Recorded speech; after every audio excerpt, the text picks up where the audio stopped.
Ayaka Watanabe, the widow who keeps memories. Daichi Mori, a man who made mistakes, learned to be a man from the beginning.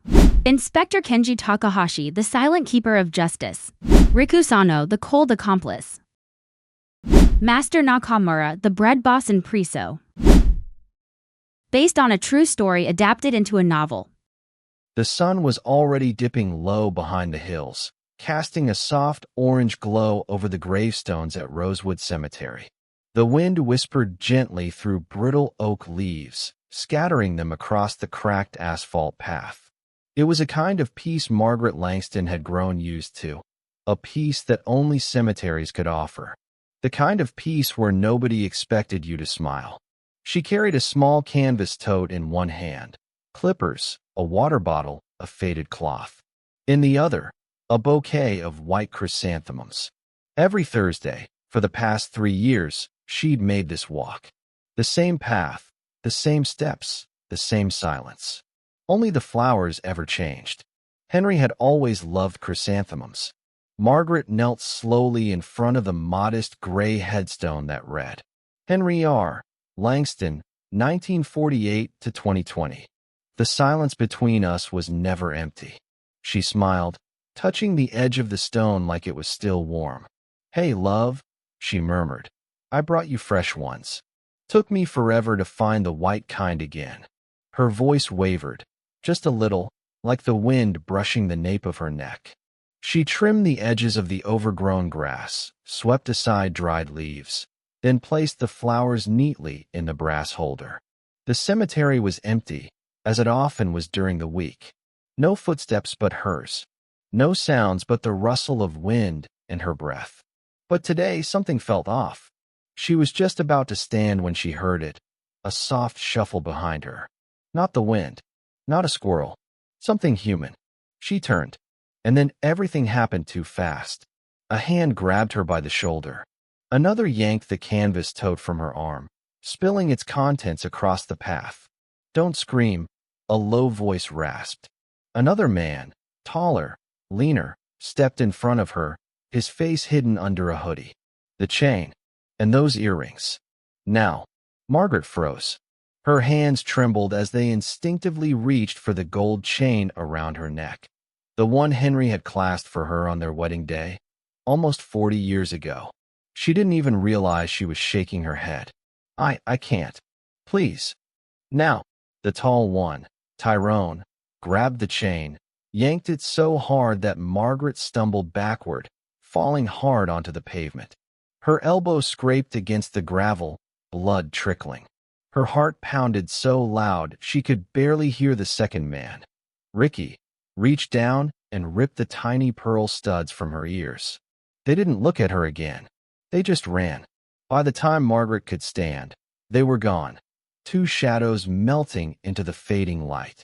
Her tote bag lay torn, flowers crushed, cloth stained with her own blood. She didn't scream. She didn't cry. She just looked down at the empty chain marks on her neck and whispered, "He gave me that before our first anniversary." And then she collapsed to her knees beside Henry's grave, clutching the dirt like it could hold her together. Back in town, Sheriff Daniel Reyes was sipping coffee from a paper cup at the station when the call came in. Female victim. Assault. Robbery. Cemetery. Likely multiple suspects. Elderly. Minimal physical injury. Emotional trauma severe. His jaw clenched. He knew Margaret Langston. Everyone in Allentown did. Kind woman. Lost her husband. Lived alone. Took care of her garden. Volunteered at the church pantry. Not the kind of person you'd expect to appear on a police report. Reyes crushed the paper cup in his hand. That night, Margaret sat in her dark kitchen. She didn't turn on the lights. She didn't heat dinner. She just sat, still wearing her coat. Blood dried on her sleeve. On the table lay a dusty photo frame. Her and Henry, standing by the church steps in 1979. Her hair wild in the wind. His tie crooked. Both of them laughing like the world could never hurt them. She reached out and touched his face in the photo, whispering, "They took you again today, Henry." And I let them. Outside, the autumn wind howled through the trees. And in a cheap motel on the edge of town, Tyrone Knox sat on a stained bed, tossing the gold chain from hand to hand. Ricky laughed, counting cash from a pawn shop envelope. 1800. Not bad for a Thursday. Tyrone didn't laugh. He just stared at the necklace, at the small dent near the clasp, at the way it didn't shine like he thought it would. Then quietly, to himself, he said, "She didn't scream." The morning after felt like glass in the lungs. Margaret Langston woke before the sun, as she always did, but didn't move. The bedroom felt colder than usual, even under the quilt she and Henry had picked out in Vermont, back when weekends meant road trips and coffee in gas station mugs. But today, there was no coffee, no movement, just a woman staring at the ceiling, replaying a robbery frame by frame, like shards of glass glinting in her brain. When Sheriff Daniel Reyes knocked at the door around 9 a.m., he waited longer than usual. He expected Margaret would take her time. When she opened the door, she was still in yesterday's coat, hair disheveled, lips pale. "Sheriff," she said softly, "may I come in?" She stepped aside without a word. He took in the house. Untouched teacup, photo albums half open on the coffee table, a single slipper by the couch. Silence pressed into every corner. Daniel sat opposite her, flipping open a small notepad. "Margaret, do you feel up to telling me what happened?" She looked down at her hands. Her voice barely audible. Two men. One tall, one shorter, stocky, black hoodies. One grabbed me. The other ripped them off. "The necklace." She nodded. "My husband gave it to me on our first anniversary. Said it wasn't much, but it held all the years we hadn't lived yet." Daniel hesitated. Then gently, "Do you remember their faces?" She paused. Only the taller one. His eyes, they weren't cruel. Just empty, like he'd stopped expecting anything good. Daniel wrote that down. Meanwhile, on the edge of town, Tyrone Knox sat outside the rundown motel, chain in pocket, head spinning. Ricky Malone had vanished hours ago with his cut. Typical. In and out. No conscience. Just fast cash and faster regrets. Tyrone lit a cigarette with shaking hands. What had he expected? Joy? Revenge against the world? All he saw in her face yesterday was loss. Not anger. Not even fear. Just resignation. Like she'd seen too much of the world already to fight it anymore.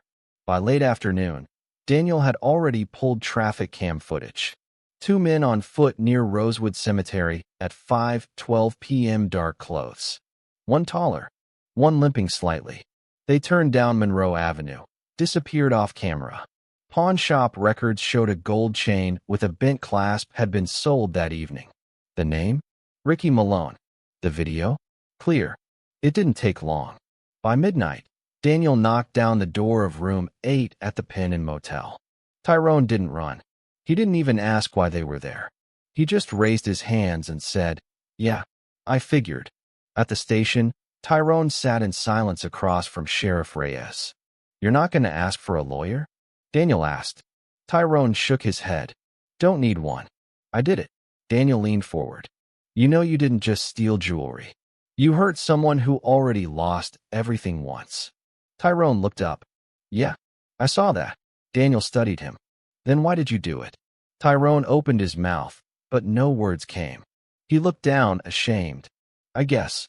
I forgot people feel things." Margaret received the call that both suspects had been arrested. She didn't cry, didn't thank the sheriff, didn't feel vindicated.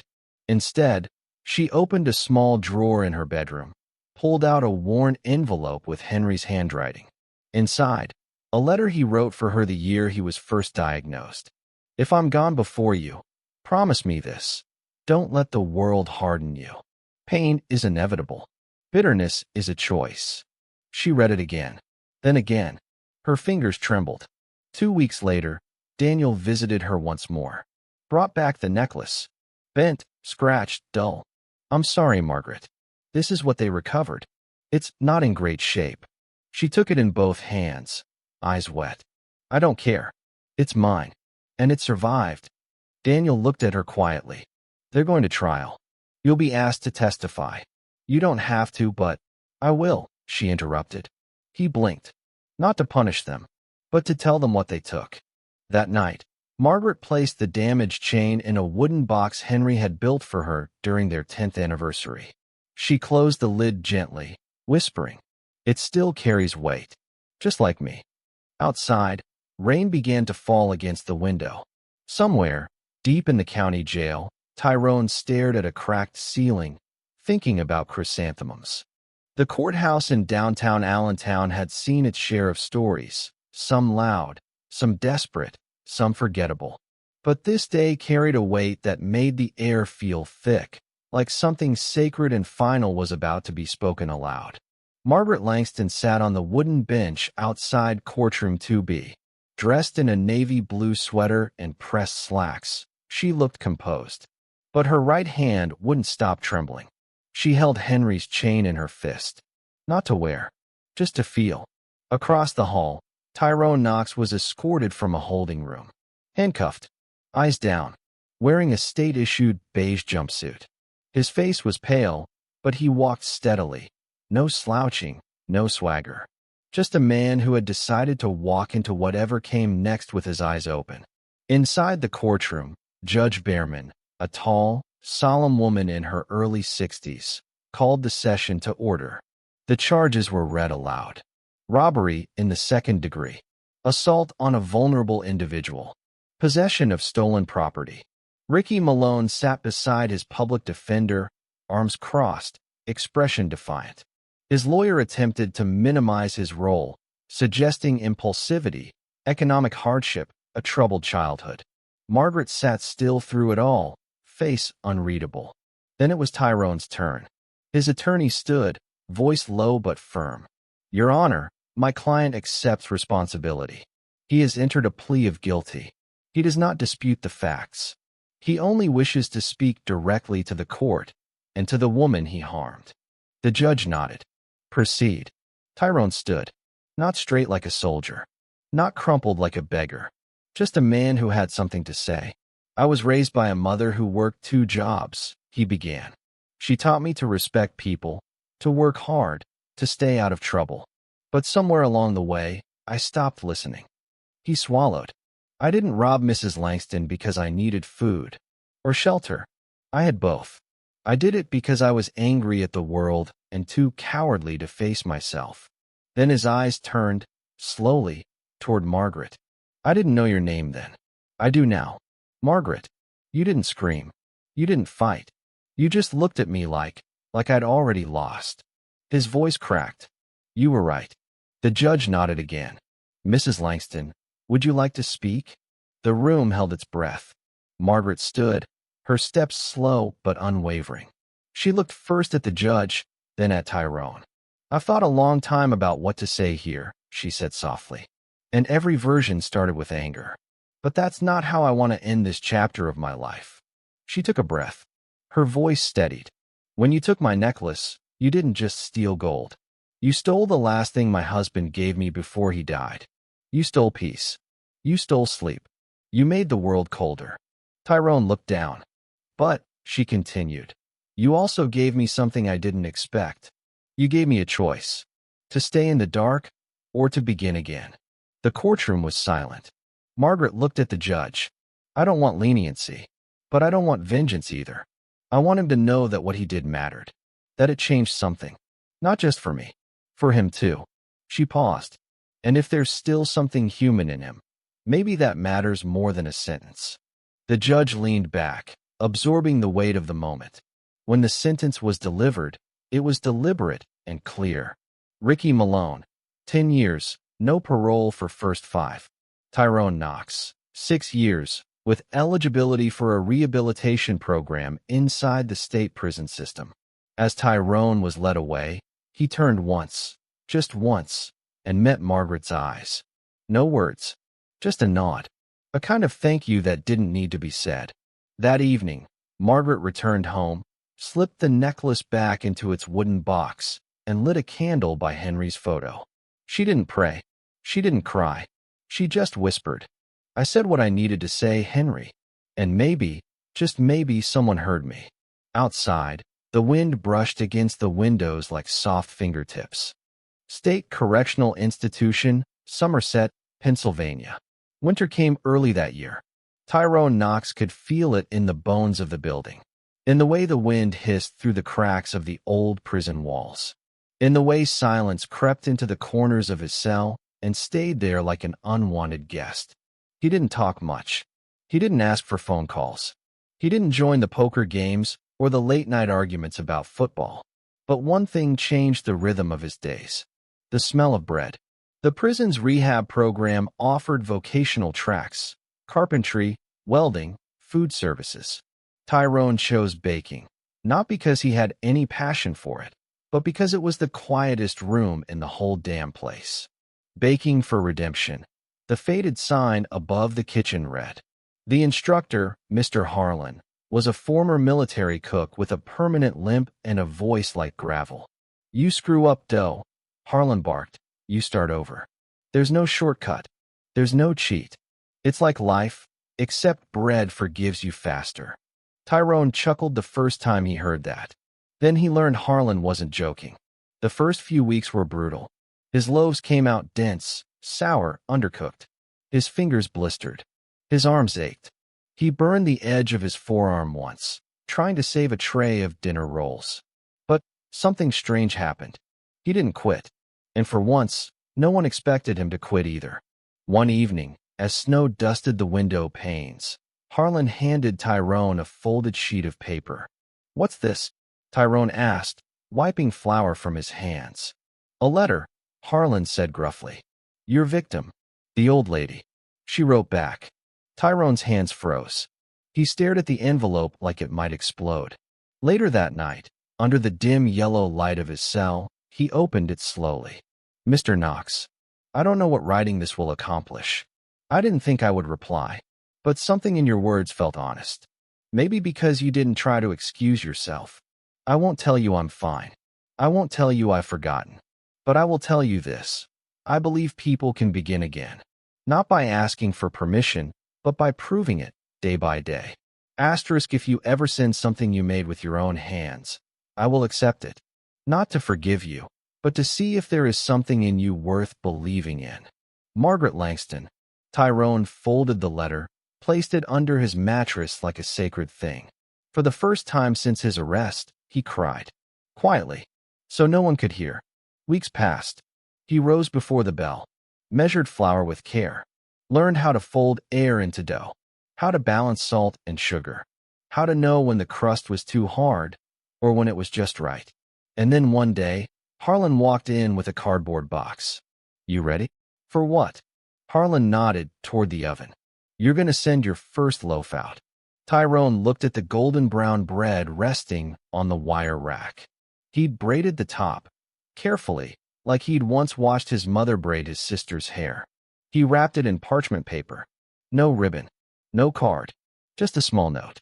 "This is the first thing I've ever made without hurting someone. TK." 2 days later, at the edge of Allentown, Margaret received the package. She didn't recognize the handwriting, but when she opened it and saw the bread, her hands began to tremble. The scent, yeasty, warm, almost sweet, floated up and wrapped around her like a memory. She sat at her kitchen table for a long time, staring at the loaf. Then she stood, got a knife, and cut a slice. She ate it slowly, tearfully, and not because it was delicious, though it was, but because it tasted like someone had tried. That night, she opened her journal and wrote one line. "He doesn't need me to forgive him. He needs to learn how to forgive himself.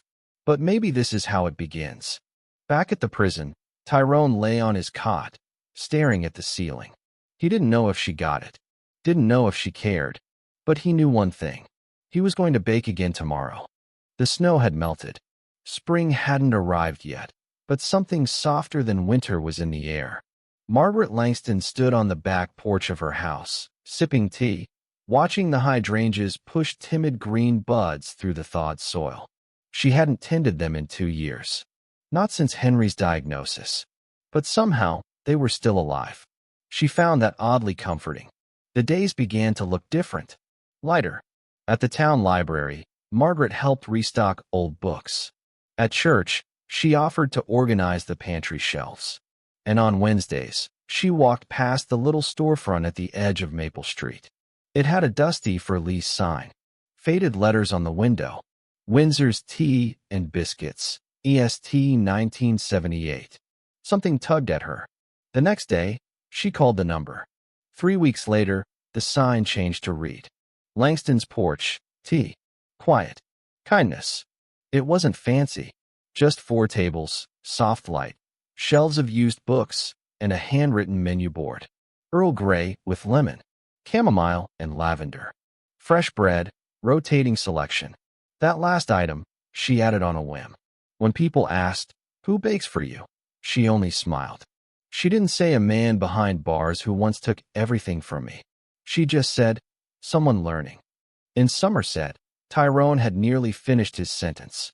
He baked every day now, not just for programs, but for peace.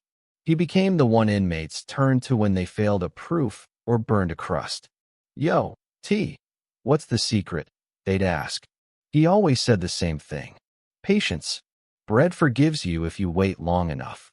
Harlan was the first to recommend him for early supervised release through a culinary work placement program in Philadelphia. Tyrone's record? Clean. Behavior? Exemplary. And most important, his hands? They had become the hands of a builder, not a taker.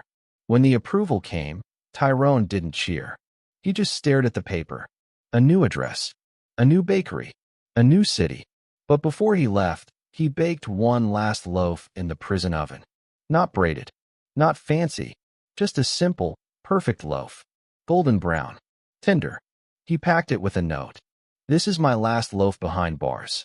The next one, I'll bake free. If you ever want one, ask for it by name. It'll be under TK. Thank you for opening a door I thought was locked forever." Margaret received it on a cloudy morning. She didn't cry this time. She just warmed the bread, cut 2 thick slices, buttered them, and sat at the window, chewing slowly as rain tapped against the glass. She thought of forgiveness, not as a grand event, but as something built loaf by loaf, letter by letter, slice by slice. And quietly, she whispered, "Be free, Tyrone." 3 months later, she placed an order with a new bakery supplier, one that only recently opened on the south edge of Philadelphia. The box arrived labeled, Second Rise Bakery, crafted by Redemption. Inside, warm rolls, soft rye, a sourdough bowl. And on top, a sticky note. "Ms. Langston, I still remember how to wait. Let me know if you ever want to sit down and share a slice. TK." Margaret stared at the note for a long time. Then she pulled out a chair at one of the 4 tables, set 2 cups, and waited. The morning was unusually still in Allentown. A breeze slipped past the old brick buildings on Maple Street, brushing the newly painted sign that swung gently above the entrance of Langston's Porch. Inside, the scent of bergamot and rosemary bread filled the air. A kettle whistled softly in the back. Margaret Langston, now 54, wore a pale gray cardigan and a smile that had been slow to return, but genuine now, the kind that settled into your face like it finally belonged there. She was setting up for the day when the bell above the door gave a soft chime. He didn't look like the man from the courtroom, or the one in the mugshot. Tyrone Knox stood just inside the door, holding his cap in his hands, wearing a button-down shirt too crisp to be casual. His eyes searched for hers, and found them. Margaret didn't flinch. She didn't smile, either. But she nodded, slow, warm, measured. "You're early," she said. Tyrone cleared his throat. "I wasn't sure I'd come in at all." She gestured to the empty table by the window. "Well, the bread's warm, the tea's steeping, and the world hasn't ended yet." He laughed softly, more a breath than a sound. "Then I guess I'll sit." They sat in silence for a while. No apologies. No confessions. Only the quiet. The sun spilled over the tabletop like honey, catching on the steam rising from the mugs between them. Margaret poured for him without asking what he wanted. Earl Grey. Same as hers. She slid a plate toward him. 2 thick slices of rosemary loaf, butter melting into the crust. He took a bite, chewed slowly, then said, "I baked something like this last week. Not as good, though. She lifted an eyebrow. Now you're just flattering me. I'm serious, he said, then paused. Mine was too dry. Margaret smiled, the corner of her mouth twitching. You probably overworked the dough. Tyrone nodded. I always did. Outside, cars passed slowly. A dog barked somewhere down the street. Inside, the minutes stretched and softened. Then Tyrone looked up, his voice lower. I don't expect anything. Not forgiveness. Not redemption. But I wanted to say thank you. For not making me disappear. For letting me send the loaf. For this. He motioned around the cafe with a gentle sweep of his hand. Then added, almost a whisper, for giving me something to reach toward. Margaret didn't answer right away. She sipped her tea. Let the silence breathe. Then she said, You didn't take Henry away from me, Tyrone. Cancer did that. What you did, it hurt. But it didn't end me. I'm still here. She paused. And so are you. A silence hung between them. Not empty. Just full of the things that didn't need to be said. And then Margaret leaned forward, gently tapping the rim of her mug to his. To second rises, she said. To starting over, he replied. They drank. The bell over the door chimed again as a couple entered, chatting about weather and croissants. Margaret stood to greet them. Tyrone remained seated, watching her move, her hands practiced and calm. When she returned, he stood. I should go. Margaret nodded. You'll come back? He hesitated. Do you want me to? She didn't smile. She didn't blink. You're not a ghost here, Tyrone. Just a man who bakes good bread. As he stepped out into the sunshine, the wind picked up a bit. Tyrone looked back once, saw her through the window, pouring tea, arranging flowers, living. He placed his cap on his head, pulled his jacket tight, and walked down Maple Street. Not like a man fleeing the past, but like one finally walking into a future of his own making. Lesson: a second chance in life can begin from the darkest place, if compassion opens the door. 1. Crime can be punished by the law, but only the human heart can help someone truly change. Margaret didn't forgive immediately, but she didn't close the door either. And that choice planted the seed of real transformation. Brain takeaway. Forgiveness is not weakness, it's courage. It opens a second chance not just for others, but also for ourselves. 2. No one is born evil. Some souls simply get lost because no one reached for them in time. Tyrone was once a good kid, raised by a loving mother. But anger, mistakes, and circumstance pushed him toward darkness. Brain takeaway. Society shouldn't only condemn. It should create space for the fallen to learn how to stand again. 3. Justice is not just about sentences. True justice begins when a person faces the consequences and chooses to live differently. Tyrone didn't deny his crime. He didn't beg for leniency. But he chose to bake, to rebuild piece by piece with his own hands. Brain takeaway. Punishment is only the beginning. Education, restoration, and the power to rebuild. That's what makes justice truly human. 4. True change begins with the smallest, most honest gestures. A loaf of bread, a handwritten note, a shared cup of tea. Small, simple acts that slowly rebuilt shattered trust. Brain takeaway. Redemption doesn't need fanfare. Kindness doesn't need grandeur. They just need to be genuine and timely. 5. Scars are not meant to be erased. They remind us that we lived, we learned, and we can still love. Margaret never forgot Henry, nor the pain of being robbed. But she chose to live again, to open a tea shop, and to sit across from the man who once brought her to her knees. Brain takeaway. Healing isn't forgetting. It's learning to remember without hate, and continuing to love despite the wound. Speech balloon in summary. The bread of redemption doesn't teach us how to punish. It teaches us how to forgive. It doesn't ask us to forget. It invites us to remember without resentment. It's not just a story about theft. It's about the rebirth of two wounded souls sitting together again, over bread, a gaze, and the beginning of something new.